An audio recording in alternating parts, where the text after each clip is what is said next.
Stress, तनाव या खिंचाव, टेंशन, ये हमें हमारे जिस्म को बहुत ज़्यादा नुकसान पहुंचाती है।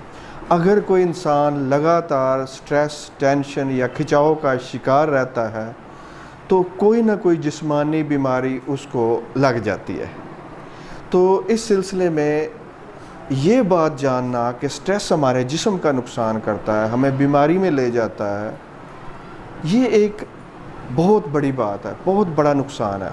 लेकिन इससे बड़ा नुकसान ये है कि स्ट्रेस हमारे ख्वाबों का ख़ात्मा कर देता है, हमारी उम्मीदों पे पानी फेर देता है, हमें उम्मीदें हमारी ख़त्म हो जाती हैं, हमारे ख्वाब ख़त्म हो जाते हैं। तो किसी भी इंसान की ज़िंदगी में उसकी उम्मीदों का, उसके ख्वाबों का ख़त्म होना उसके लिए उसकी ज़िंदगी को बेमानी बना देता है। तो स्ट्रेस से निजात हासिल करने के लिए जो कुछ आप कर सकते हैं, खुश रहने के लिए जो कुछ आपको सीखना ज़रूरी है वो सीखें और इस बात को ज़हन में बिठाएं कि स्ट्रेस के नुकसानात बहुत ज़्यादा हैं।